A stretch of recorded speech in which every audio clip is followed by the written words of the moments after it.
Salut à tous, j'espère que tout le monde va bien. On se retrouve aujourd'hui pour la market update sur le BTC, le Forex et le Gold. Donc BTC, on s'était quitté il n'y a pas très longtemps dans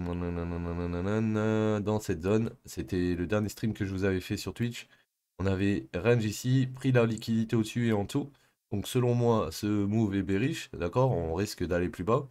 Maintenant, on va pas plus bas sans faire de vagues correctives. Avant, en fait, si tu veux, ça c'est la première vague corrective. Maintenant, après, il faut une vague qui vient corriger cette vague corrective. Donc là, il fallait repasser au-dessus de toutes ces mèches. On est passé au-dessus de toutes ces mèches ici. On est redescendu, on a pris toutes les mèches de ceux qui étaient montés là. Ok? C'est ça qu'il faut bien comprendre. On a cette descente. Dans cette descente, on a des liquidités qui sont ici. Quand on remonte ici, on prend les liquidités.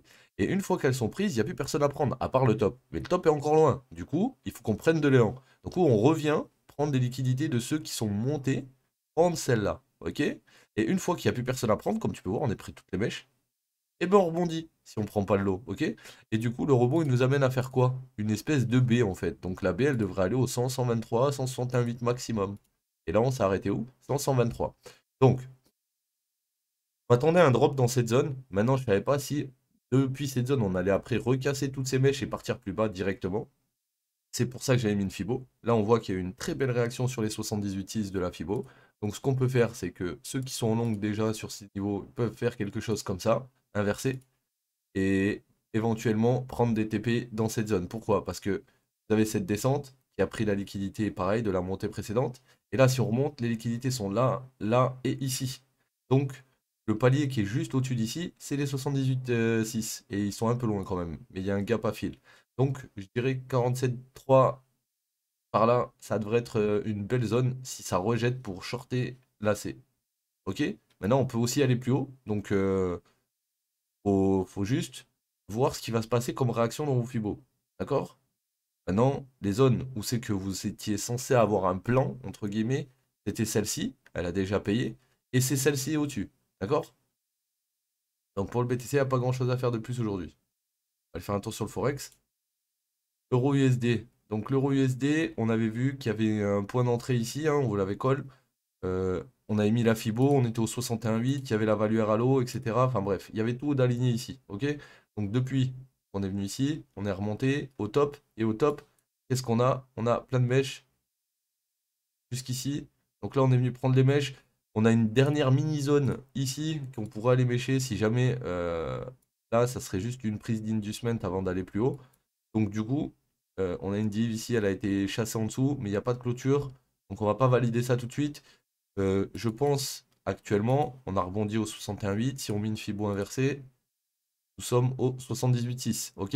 Donc imaginons, on drop d'ici. Où est-ce qu'on va TP? On va prendre le lot du mouvement ici et on va monter en haut. Et on voudra TP potentiellement proche des 61,8, 78,6.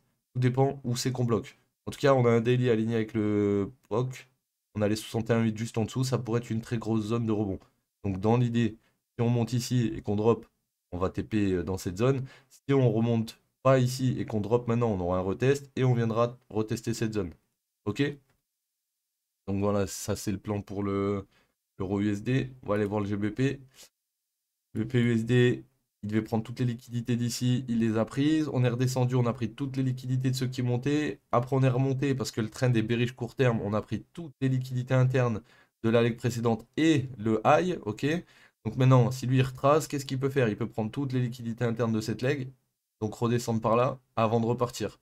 Si jamais on passe en dessous d'ici, il faudra venir liquider toutes les liquidités de cette leg qui est montée. Donc, il faudra prendre ce lot. Et peut-être même ce lot. Et revenir dans cette box verte. Donc pour le moment, on est comme ça. Si on arrive au 61,8, 78,6, on commence à avoir un changement de price action. On peut long pour espérer aller revoir le plus haut. Ok?